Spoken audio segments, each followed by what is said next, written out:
আসসালামু আলাইকুম। উপস্থিত ডাক্তার ভাই বোনেরা, হোমিওপ্যাথি স্টাডি এন্ড রিসার্চ ফাউন্ডেশনের আজ 603 নম্বর ক্লাস। এই 603 নম্বর ক্লাসে আমরা নতুনদের জন্য রোগীলিপিকরণ সহজ 17তম ক্লাস নিয়ে আলোচনা করব। নতুনদের জন্য রোগীলিপিকরণ সহজ, রোগীলিপিকরণ সহজ নতুনদের জন্য 17তম। আর এইচএসআরএফ এর অনলাইনে 603 নম্বর ক্লাস। সম্মানিত উপস্থিতি, গত কয়েকদিন থেকে আমরা রোগীলিপির দ্বিতীয় ধাপ বর্তমান কষ্টের বিবরণ, বর্তমান কষ্টের বিবরণের ষষ্ঠ ধাপ কষ্টটি উৎপত্তির কারণ, এই বিষয়ে আলোচনা চলছে।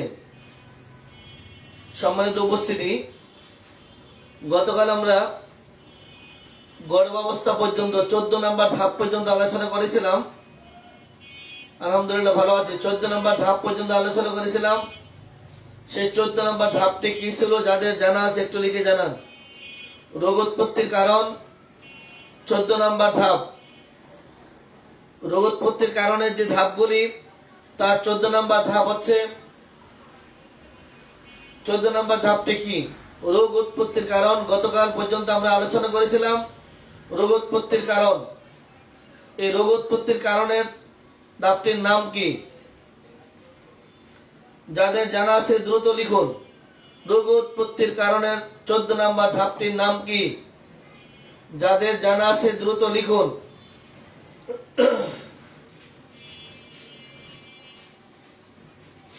গর্ভাবস্থা।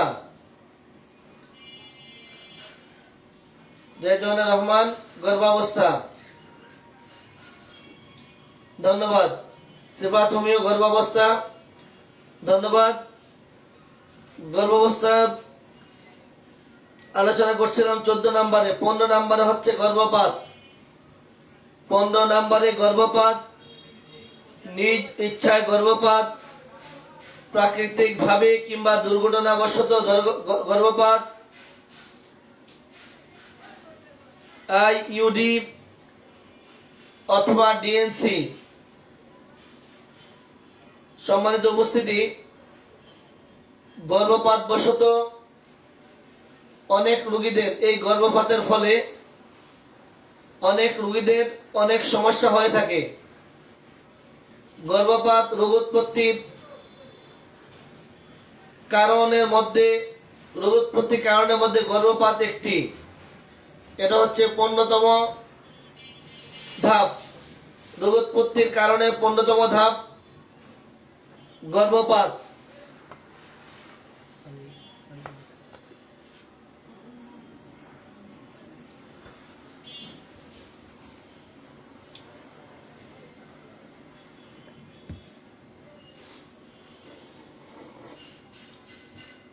সম্মানিত উপস্থিতি, গর্ভপাত ইচ্ছায় হোক অনিচ্ছায় হোক, যদি কারো গর্ভপাত হয়, এর ফলে পরবর্তীতে এর জন্য অনেক সমস্যা ভোগ করতে হয়।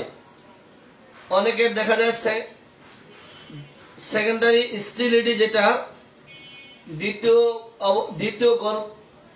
বন্ধাত্ব, অর্থাৎ প্রথম বাচ্চা গর্ভধারণের পর দ্বিতীয় বাচ্চা যদি গর্ভধারণ না হয়, তাদের ক্ষেত্রে অধিকাংশে দেখা যায় প্রথম বাচ্চাটি নষ্ট করে ফেলা হয়।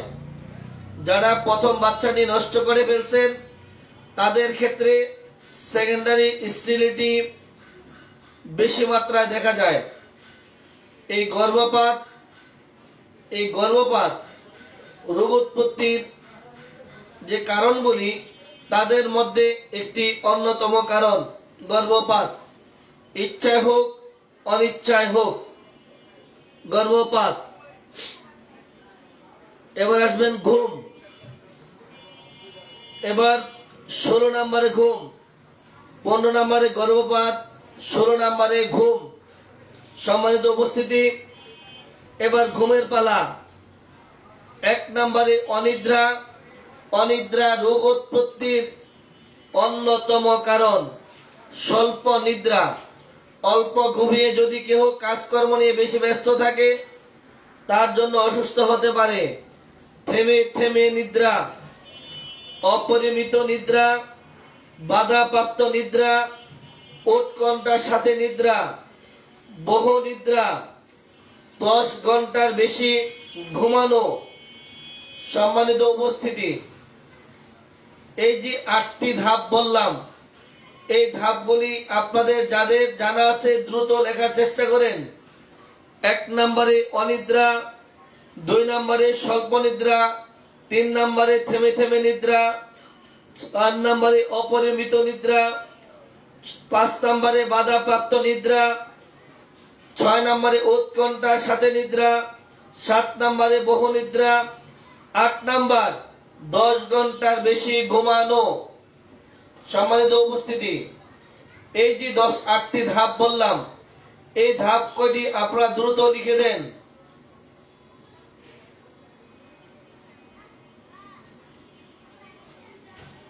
হাত পা ঘামায় এদের ওষুধ কি? আপনি কি ডাক্তার? আগে লিখুন আপনি ডাক্তার কিনা।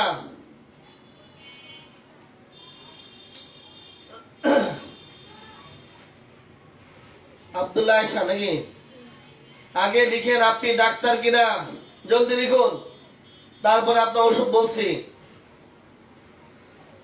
এটা ঔষধের ক্লাস না, ঔষধের লাইফ এটা না। তারপর যেহেতু বলছেন আপনি আগে লিখুন আপনি ডাক্তার কিনা। যদি আপনি ডাক্তার হন তাহলে এক জবাব, আর যদি আপনি ডাক্তার না হন তাহলে আপনার জন্য আরেক জবাব। সম্মানিত উপস্থিতি, ঘুম, অনিদ্রা, স্বল্প নিদ্রা, থেমে থেমে নিদ্রা, অপরিমিত নিদ্রা, বাধাপ্রাপ্ত নিদ্রা, উৎকণ্ঠার সাথে নিদ্রা, বহু নিদ্রা, 10 ঘন্টার অধিক নিদ্রা। এই কয়টি যাদের জানা আছে লিখুন।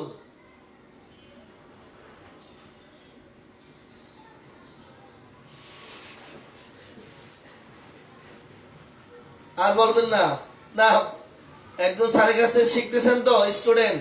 ওকে ফাইন, দে বই দে, রাগ করবেন না, বলে দিচ্ছি।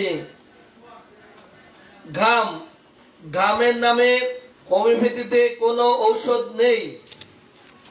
ঘাম নামে কোনো ঔষধ নেই। যদি আপনি ঘাম নামে ওষুধ চান তাহলে ভুল করবেন। ঘাম নামে কোনো ঔষধ নেই। যদি ঘাম নামে ওষুধ পেতে হয় তাহলে আপনার 200 ওষুধ থেকে খুঁজে খুঁজে আপনার ওষুধটিকে বের করতে হবে। যদি বলেন ঘাম, তাহলে ওষুধের সংখ্যা প্রায় 200-এর অধিক। যদি বলবেন আপনি দিনের বেলা ঘাম, ওষুধ চলে আসবে প্রায় 50টা। যদি আপনি বলেন সকালবেলা ঘাম, ওষুধ চলে আসবে প্রায় 100-এরও অধিক। যদি আপনি বলেন উত্তাপের পরে সকালবেলা ঘাম, ওষুধ চলে আসবে 4টি। এক এক করে যদি বলেন মিস বিফোর, মাসিকের পূর্বে যদি ঘাম বলা হয়, ওষুধ চলে আসবে নেপটাম সাল্ফ। যিনি জানতে চেয়েছেন 12 মাস ঘাম ওষুধ কি, আপনার নিকটতম বা আপনি যেহেতু যে ডাক্তার সাহেব সাথে শিখছেন ওনাকে প্রশ্ন করলে ইনশাল্লাহ পেয়ে যাবেন। তারপরে বলে দিচ্ছি, রেপার্টরিতে 1293 পৃষ্ঠায় আপনি ঘাম পাবেন। ওখান থেকে আপনার যা প্রয়োজন খুঁজে নেবেন।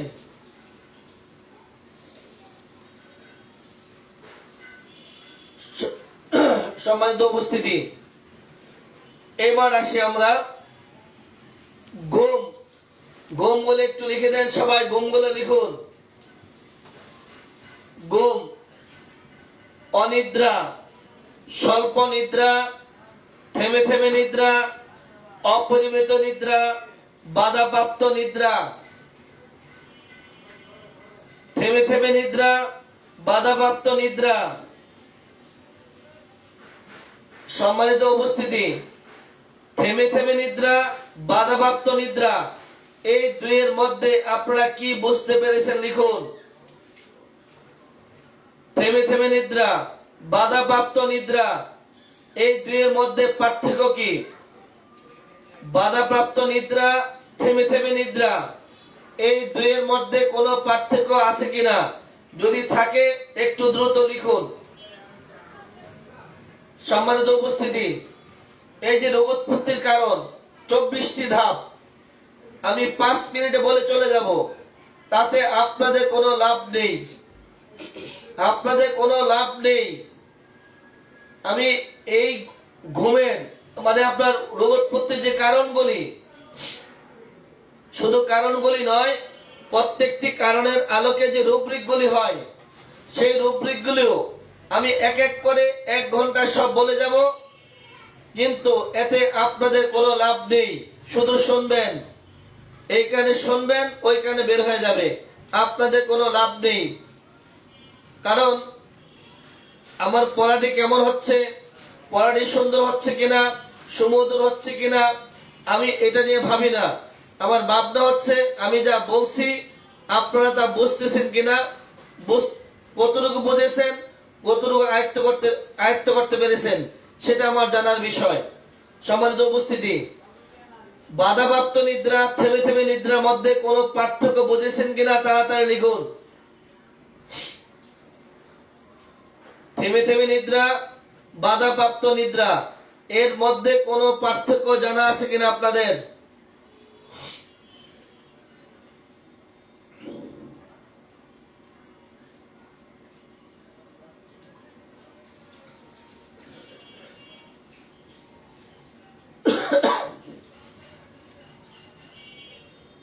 বাধাপ্রাপ্ত আর থেমে থেমে,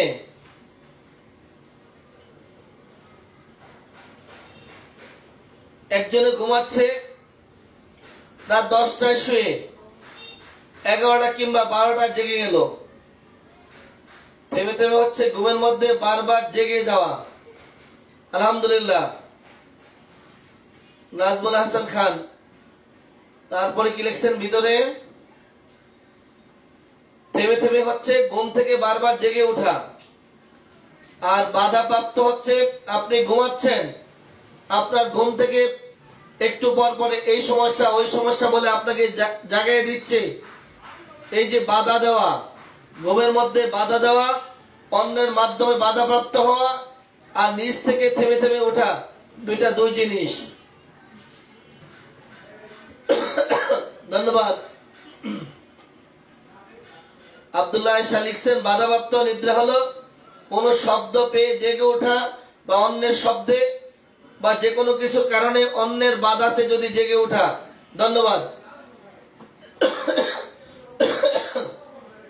সম্মানিত উপস্থিতি, আজকে আমার আইডিতে একটা পোস্ট দিয়েছি, হালকা আজকে একটি পোস্ট দিয়েছি, একটা কুইজ দিয়েছি আজকে। যারা কুইজটা দেখেছেন সেই কুইজটার শিরোনাম কি ছিল একটু লিখুন, বা কুইজটা কি ছিল। আজকে যে কুইজটা দিয়েছি, কুইজটা কি ছিল? যাদের জানা আছে লিখুন, আজকের কুইজটা কি ছিল?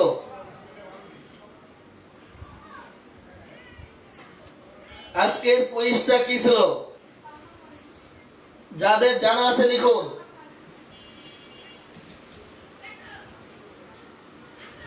আজকের কুইজটি কি ছিল? যাদের জানা আছে লিখুন, আজকের কুইজটি কি ছিল?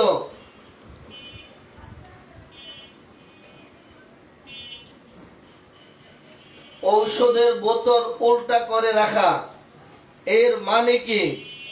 এই ঔষধের বোতল উল্টা করে রাখা, এ দ্বারা কি, এই পোস্ট দ্বারা কি বুঝলেন?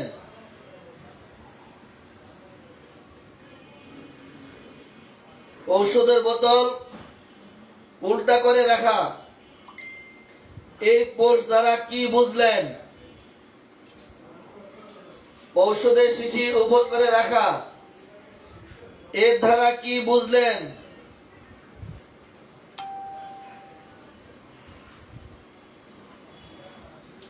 এটার জবাব দিয়েছেন আজকে একেবারে প্রথম জবাবটা দিয়েছেন ডাক্তার জহিরুল ইসলাম।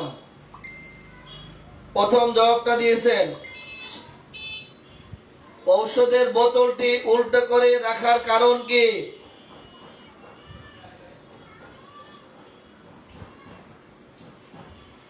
কি কারণে উল্টো করে রাখা হয়েছে? ঔষধের শিশিটি উল্টো করে রাখার কারণ কি?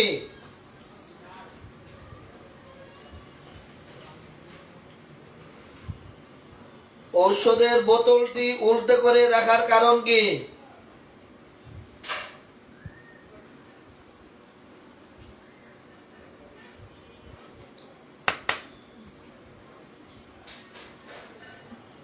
পাওয়ার বানিয়ে ফাহিমা জাহান, পাওয়ার বানিয়ে সাথে সাথে উপর করে রাখতে হয় যাতে পানি নিষ্কাশন হয়।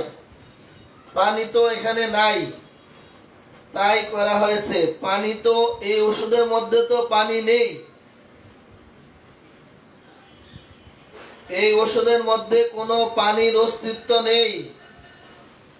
তাহলে কি কারণে উপর করে রাখা হয়েছে?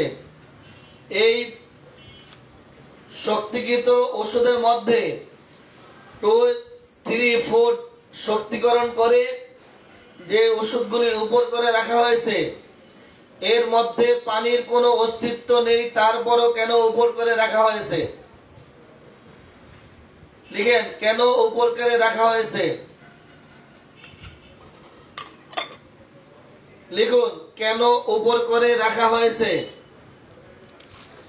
এর মধ্যে পানির কোনো অস্তিত্ব নেই, তারপরও কেন? একজন লিখছেন ওটা শেষ তাই উল্টো, রং নাম্বার। ওটা শেষ তাই জন্য, সেই জন্য উল্টো, রং নাম্বার। আর কেউ আছেন? আর কেউ? তাড়াতাড়ি।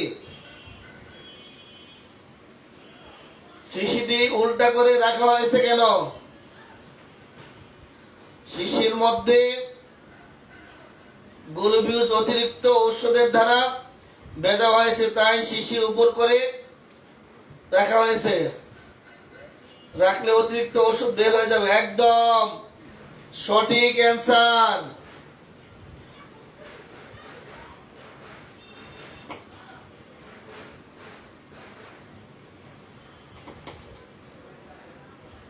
একদম। ফাহিমা জাহান, সিবাতমিও, ধন্যবাদ।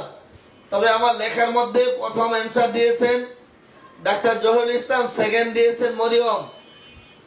এই দুইজন সঠিক জবাব দিয়েছেন। এখনো আপনারা অনেকেই সঠিক দিয়েছেন। দেখি আর কে আছেন সঠিক দেওয়ার মতো? একটু ঘুরিয়ে বলেন, আরো একটু জানতে হবে। এই যে শিশিটি উপর করে রাখার পিছনে আর কি কারণ আছে? আরেকজন লিখছেন সোহেল রানা, যাতে ওষুধগুলো শুষ্ক থাকে তাই। আর কেহ? আর কেহ?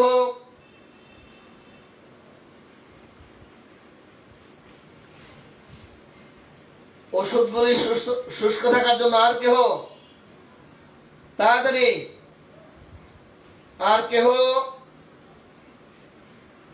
ওষুধগুলি শুষ্ক থাকার জন্য একটি যেন আরেকটার সাথে লেগে না যায়। আর কি সুবিধা আছে? উপর করে রাখার সুবিধাটা আর কি আছে? উপর করে রাখার সুবিধাটি কি? উপর না করে এমনি তো নাড়া দিয়ে স্বাভাবিকভাবে রাখা যেত। তারপরে উপর করে রাখবেন কতদিন? কতদিন উপর করে রাখবেন এ ব্যাপারে ভাবতে হবে। একটা গ্লুকোজ কতদিনে শুকাবে? আপনি পরপর 2 দিন 3 দিন, প্রথম দিন উপর করে রেখে দ্বিতীয় দিন একবার নাড়া দেবেন, তৃতীয় দিন নাড়া দিবেন, তারপরে 2 দিন পর পর নাড়া দিলেন 1-2 বার, তখন দেখবেন গোলমরিচগুলো একদম সব ঝরে ঝরে হালকা হালকা হয়ে গেছে, একটা থেকে আরেকটা আলাদা করা। পরবর্তীতে এই ওষুধটা আপনি সপ্তাহখানিক পরে স্বাভাবিকভাবে কিংবা 10 দিন পরে স্বাভাবিক অবস্থা রাখতে পারেন। কিন্তু সব কয়টি ওষুধের বোতল মাসে একবার নাড়া দিয়ে নেবেন, তাহলে আর গোলমরিচগুলি একটি আরেকটির সাথে লাগবে না কিংবা গলবে না। সম্মানিত উপস্থিতি, আমাদের এতক্ষণ ছিল গম, এবার রোগ চাপা। গমের পরে রোগ চাপা। রোগ চাপার মধ্যে আছে 22 নাম্বার হচ্ছে রোগ চাপা।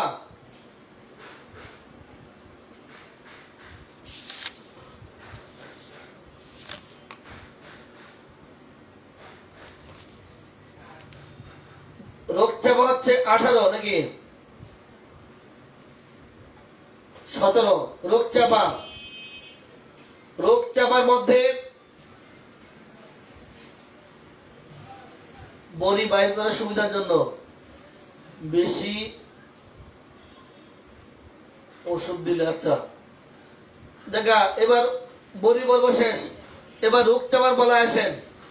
বড়ি এবার চাপা দেন, এবার রোগ চাপা। এবার রোগ চাপা হাম, বসন্ত, গামাছি, অ্যালার্জি, সিফিলিস, গনোরিয়া, চর্মরোগ, দাঁত, একজিমা ইত্যাদি রোগ চাপা। রোগ চাপা, রোগ চাপা। রোগ চাপার মধ্যে হাম, বসন্ত, গামাছি, অ্যালার্জি, সিফিলিস, গনোরিয়া, চর্মরোগ, দাঁত, একজিমা।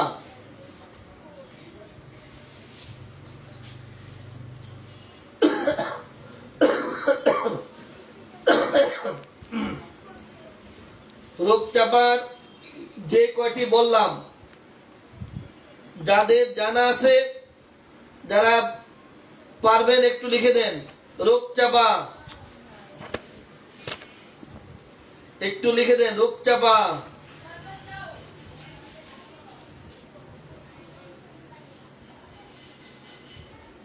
রোগ চাপা, রোগ চাপা।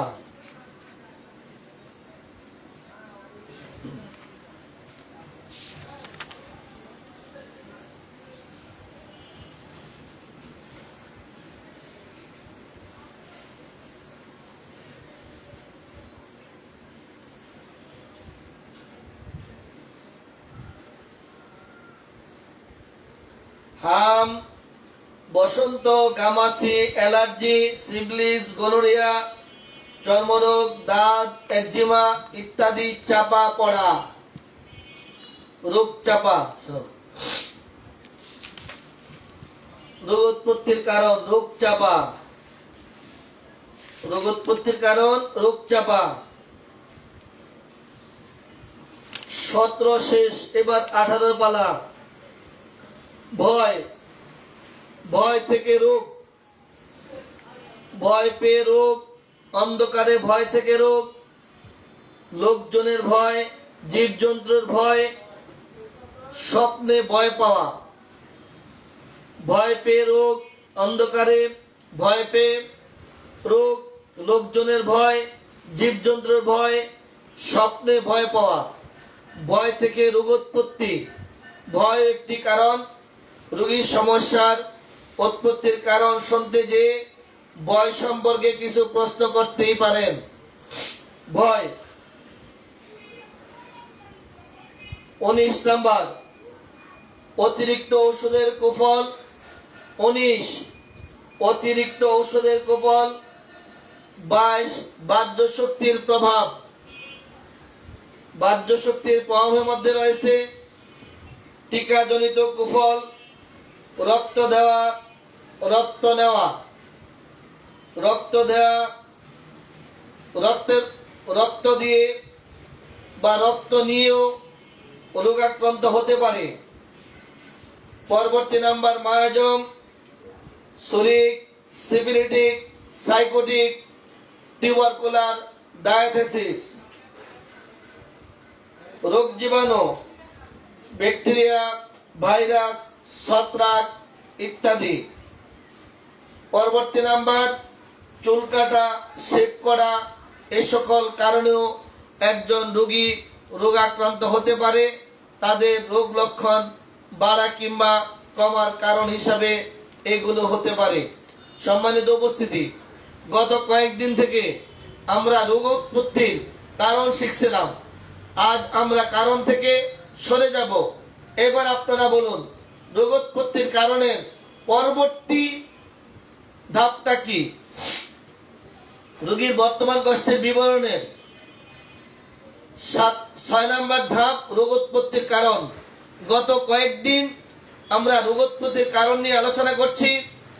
আজ আমরা রোগীর বর্তমান কষ্টের বিবরণের 7ম ধাপ নিয়ে আলোচনা করব ইনশাআল্লাহ। তাহলে আপনারা বলুন, 7ম ধাপটির নাম কি? 7ম ধাপটির নাম কি? সবাই লিখুন। 7ম ধাপটির নাম কি? সবাই লিখুন।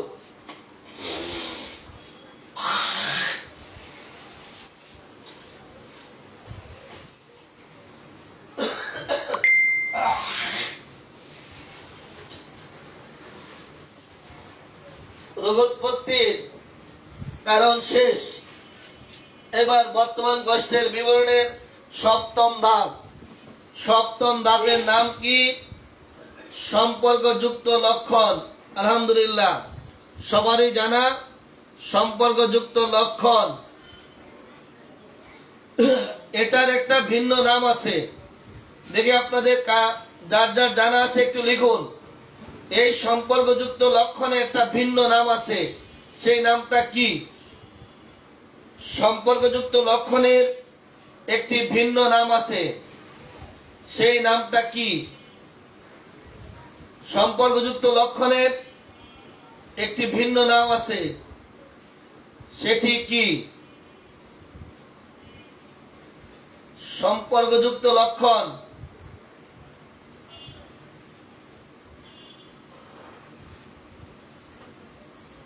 আলহামদুলিল্লাহ, সম্পর্কযুক্ত লক্ষণে একটা ভিন্ন নাম দেওয়া হয়েছে, সেই নামটা কি? কে বলতে পারেন?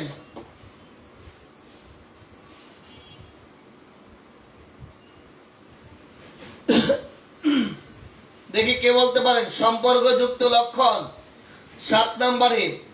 সম্পর্কযুক্ত লক্ষণ এর একটা ভিন্ন নাম রয়েছে,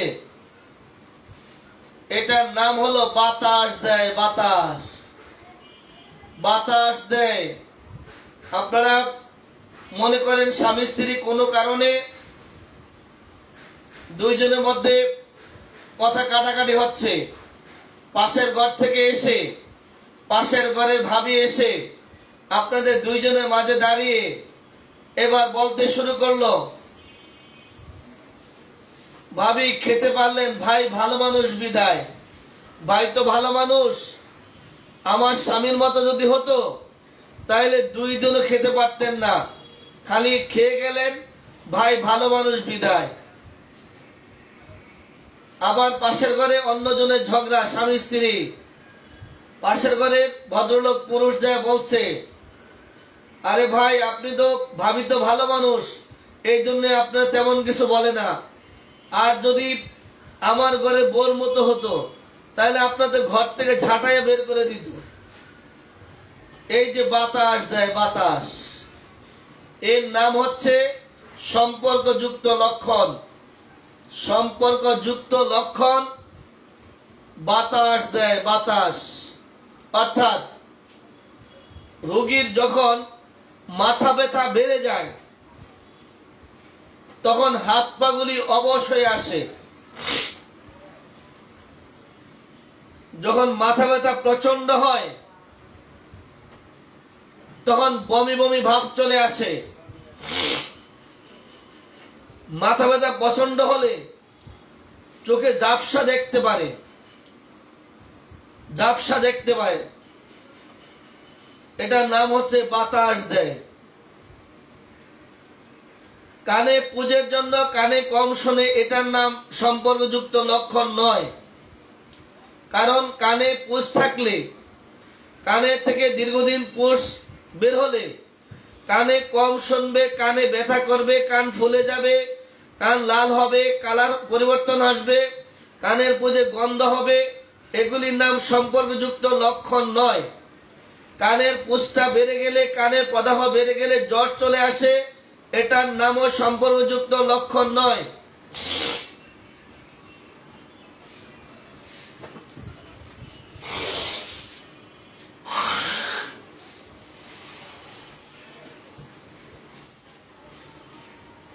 কানের পুষ বেড়ে গেলে কান ব্যথা করবে, স্পর্শ করা যাবে না, জ্বর চলে আসবে, এটার নামও সম্পর্কযুক্ত লক্ষণ নয়।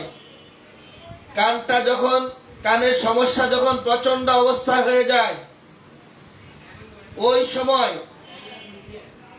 গলৎকরণ করতে পারে না, অথবা চোখে ঝাপসা দেখে, অথবা এই কানের সমস্যা বেড়ে গেলে নাক দিয়ে রক্ত আসে, নাক বন্ধ হয়ে যায়, এটার সাথে, এই রোগের সাথে যার সম্পর্ক নয় এমন কেউ এসে হাজির হয়, এটার নাম হচ্ছে সম্পর্কযুক্ত লক্ষণ।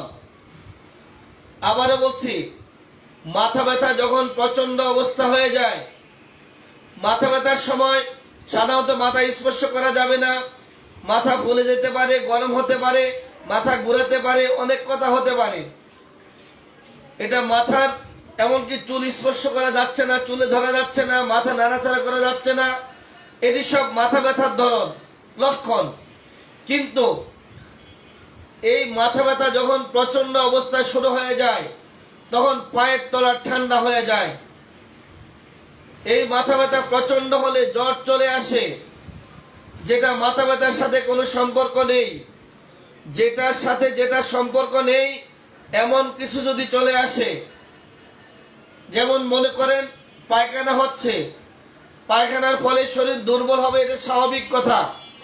পায়খানা হাতে পেটে বুটবাট পুটপাট শব্দ হবে, পেট ফুলে উঠবে, দুর্বল লাগবে, এটি সব স্বাভাবিক কথা। কিন্তু যখনই পেটটা বেশি খারাপ হয়, পেটটা যখন বেশি খারাপ হয়, ঠিক ওই সময়টায় লিঙ্গ উচ্ছ্বাস দেখা দিয়ে বসে, কিংবা পেটটা খারাপ থাকলে লিকুরিয়া দেখা দিয়ে বসে, যার সাথে যার কোনো সম্পর্ক নেই এমন কিছু যদি এসে উপস্থিত হয়, এটার নাম হচ্ছে সম্পর্কযুক্ত লক্ষণ। এই যে আমার ইসমাইল ভাই লিখছেন, একটার সাথে আরেকটা ফ্রি। ধন্যবাদ। সম্মানিত উপস্থিতি, আমি এতক্ষণ যা বললাম, তাহলে আপনারা আমার এই কথাটা বুঝেছেন কিনা? সম্পর্কযুক্ত লক্ষণ বলতে কি বোঝায়? যদি আপনারা বুঝে থাকেন তাহলে আমাকে একটু লিখে জানান। সম্পর্কযুক্ত লক্ষণ,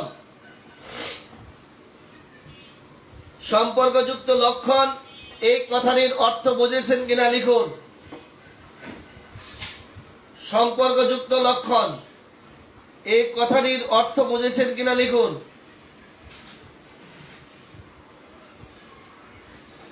তাড়াতাড়ি লিখুন।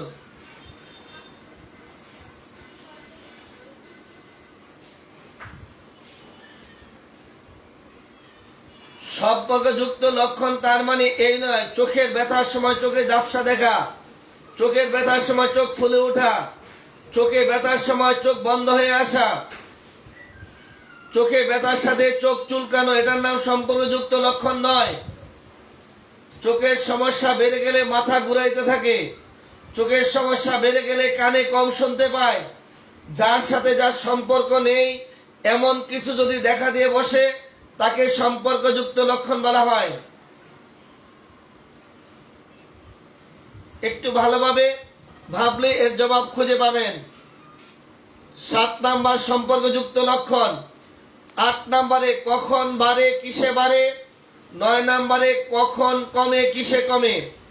সম্মানিত উপস্থিতি, এবার আপনারা বলুন, কখন বাড়ে কিসে বাড়ে, কখন কমে কিসে কমে, এর ধাপ কয়টি? কে বলতে পারেন? কখন বাড়ে কিসে বাড়ে, কখন কমে কিসে কমে, এর ধাপ কয়টি? কখন বাড়ে কিসে বাড়ে, কখন কমে কিসে কমে, এর ধাপ কয়টি?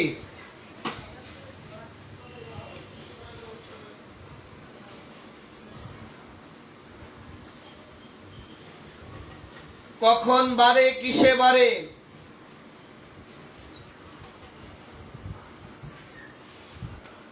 নাজমুল হাসান খান লিখছেন, যার সাথে কোনো সম্পর্ক নেই সেটা হলেই সম্পর্কিত লক্ষণ। জি,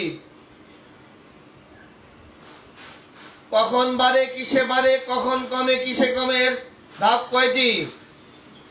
21টি লিখছে, 21টি। এগুলি কোথায় পাবো? কখন বাড়ে কিসে বাড়ে,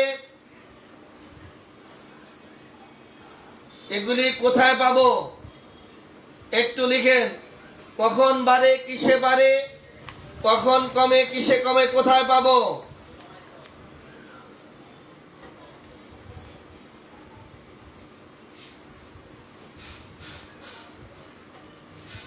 কখন বাড়ে কিসে বাড়ে, কখন কমে কিসে কমে। বর্তমান কষ্টে বিবরণের মধ্যে তো পাবো বুঝলাম, ধাপগুলি কোথায় পাবো? এই ধাপগুলি গত কয়েকদিন থেকে আলোচনা করে যাচ্ছি। উৎপত্তির কারণে যে কয়টি ধাপ রয়েছে তার মধ্যে এই 24টির মধ্যে 21টি ধাপ আপনার কখন বাড়ে কিসে বাড়ে, কখন কমে কিসে কমে, তার ক্ষেত্রে কাজে লাগাতে পারবেন। রোগীলিপি 1 এ আছে, 2 তে আছে। রোগীলিপি 1 নতুন আঙ্গিকে এই সপ্তাহের মধ্যে পেয়ে যাবেন ইনশাআল্লাহ। এই সপ্তাহে রোগীলিপি 1 নতুন আঙ্গিকে প্রথম সংস্করণ পেয়ে যাবেন, এই ইনশাআল্লাহ পেয়ে যাবেন।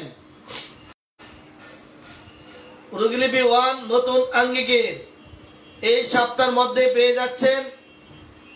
যারা এখনো সংগ্রহ করেন না রোগীলিপি 1, খুব দ্রুত যোগাযোগ করবেন। এই সপ্তাহের মধ্যে বৃহস্পতিবারের মধ্যে ইনশাআল্লাহ পেয়ে যাবেন রোগীলিপি 1। এরপরে পাচ্ছেন ডিকশনারি। এবার ডিকশনারির নাম হচ্ছে হোমিওপ্যাথিক ডিকশনারি, কারণ তার মধ্যে 4টি ধাপ থাকবে। হোমিওপ্যাথিক ডিকশনারির মধ্যে